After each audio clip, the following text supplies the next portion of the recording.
Well, hello, everyone. It is me, your host, Jackie Wilson, and we are here today to talk about a great topic, something that I think will be able to help us to kind of figure out why we struggle with in areas of our life now, even as an adult. Why there's still certain topics that we don't want to talk about. There's still certain subjects that we don't want to address. There's certain emotions that we don't want to discuss or to actually own those emotions because of what has happened to us in our childhood. So if you guys have been following me long enough, you know that I'm a big proponent on healing and walking in your healing and being able to express that as that's your truth, whatever that may be, right? And also, as far as what for going for therapy, I'm really big on that. I've gone for therapy as well. I would never talk anybody else out of going for therapy. So, I just want to kind of share some things with you guys today that could probably still be impacting your life today that you maybe didn't even think about that it could be impacting your life. So when we talk about our topic for today, it's actually, the title of it is childhood memories that still impact our lives for today. Okay, still impact our lives today. So what I want to kind of share with you, I have some of my notes here, so I'm not going to get really deep into what those memories might be. I want to talk about how they have impacted our lives. Okay, that's where I'm going to go with this particular topic. So now, if you followed me long enough, you know that when I talk about domestic and sexual violence, I go real deep into that. Today I'm going to go deep, but I'm not going to go that deep into how that could impact our lives, and how, being in unhealthy relationships, coming out of an unhealthy divorce, or, coming out of an unhealthy relationship, right? Being able to see yourself as you're going through the process of being able to walk in your healing, to walk in your truth, to be able to acknowledge those emotions that are affecting your life today, right? Something that happened to you as a child, something that happened to you as a young teen, as a young adult, and now whatever that age may be for you today. So, like I said before, if you've been following me, I've been very candid about what I've gone through, my struggles and things that I've faced. Even when we talk about as a child, as a teenager, as a young adult, I've shared with you the different situations that have happened to me. And there's probably some other ones that I haven't shared that will come up at some point too, right? So one of the things that I want to share with you today is, as far as with childhood memories, something that has impacted our lives. A lot of that has to do with us maybe not having a lot of self-esteem. Our self-worth is probably, very low. Our having confidence is low. And then how we see ourselves as our self-image, right, is probably not as high as we would like for it to be. But sometimes we put on that facade that everything is a-okay, and really inside we're like really broken. We're really going through some things, but we have not, expressed those things. Or if we have expressed them, we may have expressed them to someone that we thought we could trust, and that person let us down. So then we just decide, I'm not going to share that with anybody else, right? I'm just going to leave that as this is what it is, and I'm not going to discuss that, okay? So I don't want you to feel that way. Just because you reached out and talked to someone and maybe that person wasn't helpful or they judged you, don't look at it as though everybody's going to be that way. Okay, there are some people out here, some friends, some family members, people that you maybe didn't even think to talk about, that could be very open and very helpful for you with whatever it is that you may be dealing with, right? Whatever that childhood memory is. So when we talk about those childhood memories, I'm going to go a little bit more, and I'm going to talk about we didn't practice self-love back then. And maybe even now that we know about self-love, we're probably not even practicing it to the degree that we probably should, right? Where it's really making a big effect on our lives. And, I'm really big on that as far as talking about self-love. I've even written some books about that. So that brings me to sharing this with you. So now this is one of the books that I've written. It's called Self-Love, the Soul of a Queen. Okay, now in this particular book, this is actually a healing journal. Okay, and I wrote this book in order to help women like myself, 18 and older, that had gone through some type of life challenge and, wasn't quite healed from that, maybe didn't know how to heal from what we had faced, what we had dealt with. But as we're moving through the process, we're learning, we're growing. We're understanding a little bit more. So with this book, like I said, it's a journal. So you can actually write in here, a self-guided journal, in order to help you to be able to attack those different type of emotions that you may have dealt with, right? Something that you're still probably dealing with now. Like a lot of people deal with anger, right? We're angry about something. We're feeling guilty about something. We feel ashamed about something, maybe from our past, right? Something that we've experienced, something that we've done. We feel ashamed about those things. So wherever you may find yourself in this video of what I'm sharing with you today, I want you to know that your past is just that, your past. It is not you. It does not define you. It is not your future. It is not your current, but you have to be able to walk in that and know and believe that I am not my past. Okay. Even if you have to put a sticky note up on your mirror, on high traffic places in your apartment, in your phone. I have a sticky note in my phone, and I post, put information in there, grocery list or whatever it is that come to mind that I need to remind me of something. And I put that in there. So that could be a perfect thing for you. Also, in my calendar, I have written down where every day at a specific time, I get a notification or calendar notification to tell me to say something to myself, an affirmation for myself, right? I've been doing this now for probably like a couple years. And so I want to share these tips with you all so that way it can help you. So when you talk about, I've heard some people say, I don't have time for that. My schedule is so busy. You don't have time to put it in your calendar. And then when your calendar is going to remind you, and all you have to do when you see that calendar is just say whatever that affirmation is, right? So that way you are doing some things throughout the day that can help you. When you get up in the morning, if you put some affirmations on your mirror, if you put some affirmations in high traffic places, when you go into the bathroom, when you go into, your room or wherever you may have those things, and you repeat those affirmations, guess what? You're doing self-love, self-care, self-practices, right? Is what you're doing in order to help build your self-esteem, your self-worth, your self-confidence, changing that negative self-image that you once had about yourself. Now you're working to build that up, to change that to be something more productive, right? More in a positive way, more in an encouraging, inspiring, and an empowering way for you, right? In order to help you through that process. So I wanted to kind of share that with you, but I also want to share with you this here. Now, this is another book that I wrote, and it's called The Soul of a Princess. Now, this book is a healing journal as well, but it's also written more for preteens and teenagers, okay? Because where does our issue start, which is what our topic is for today? Childhood memories that are impacting our lives today as an adult, right? These are things that we deal with, that we've faced through the years, and we maybe haven't gotten over those things, or we probably thought we did. And then later in life, we realize, hey, I'm still struggling with that. Like for me, when I mentioned to you guys about me struggling with body shaming, that's actually on my list that we're going to talk about. So I'm going to bring it up now. It was more or less towards the end, but I'm going to bring it up now. We're back when I was younger. When I was a preteen, teenager, young adult, even up until I was in my 40s. I was still body shaming myself. I was still talking about, the shape of your nose or how small your ears are, and just little things that I was saying about myself. And that was because over time, through the years of listening to other children saying negative things to me when I was growing up, okay? And, you're so skinny, and this, and I would hear all this, you got big legs, but you're skinny. Everything else, you don't have, you got a flat butt, you don't have any curves. I would hear all of these things. And guess what? Over the years, I started doing that to myself because this is what I heard.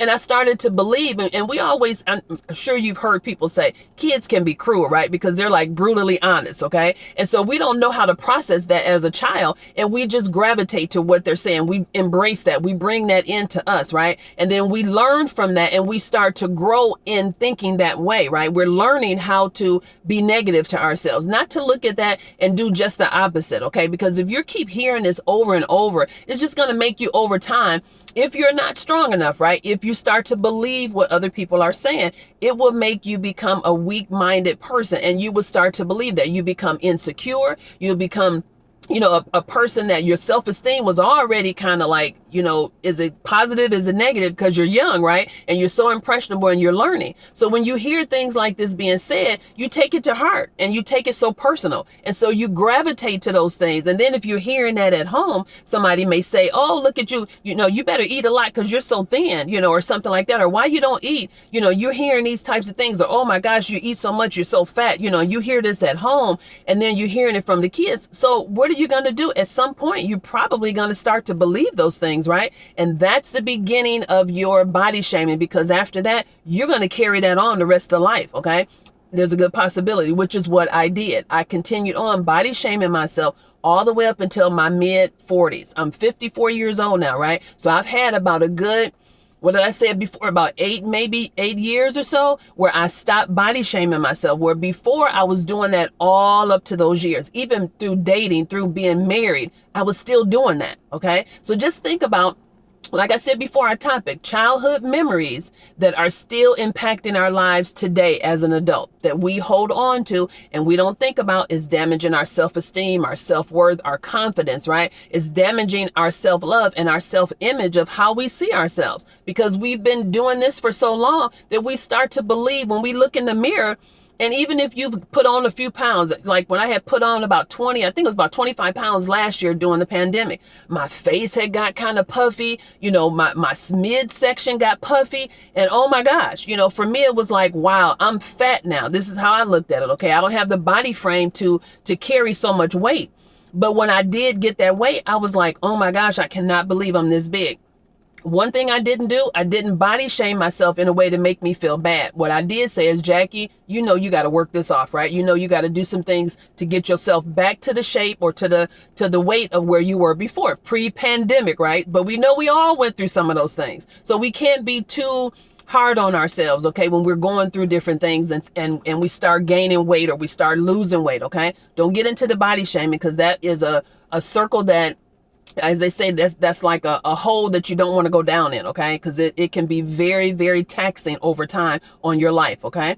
So the other part that I want to talk about is the emotional hurt that we may deal with, that we've dealt with as a child, as a preteen, and we're still holding on to whatever that hurt is. If we've lost faith in, a family member or an authority figure, we're still holding on to that. And if we've been hurt, as a child, and I'm not going to go real deep, like I said before, but if we've been abused as a child in any way, okay, we can hold on to that, and that can continue on into our preteen and into our adulthood, into our, later on in life when we become older, and we're still looking back and saying, wow, I'm still damaged by this, or I still feel a certain way by this, right? But we have to learn how to walk in forgiveness. We don't have to call the individual up and say, hey, I forgive you because of what you did. That wouldn't make sense, and it wouldn't help us at all to do that, right? Because they're probably just going to deny it anyway. But that's something that you have to do within yourself. So even for me, body shaming myself, I had to forgive myself for doing that. And I had to forgive the children that were doing that, and any of the family members that said it, even if they said it in a joking way. I still had to walk in forgiveness, right? Within myself and within my relationship with my higher power, which is God. And that made a huge difference for me over the time, but it took time for me to get to that place, right? Sometimes we feel rejected. We may feel guilty about something. We may feel ashamed about something that we've done or something that happened to us in our past. And when we hold on to that as an adult and we're still impacted by those things, those emotions that we have, guess what? That continues us on as a prisoner of our own thoughts or of that situation, right? Because we have not let that go. And it does not matter if it's a male or a female that is dealing with this, because I'm talking to both today, okay? And that means that either one of us could be dealing with that, right?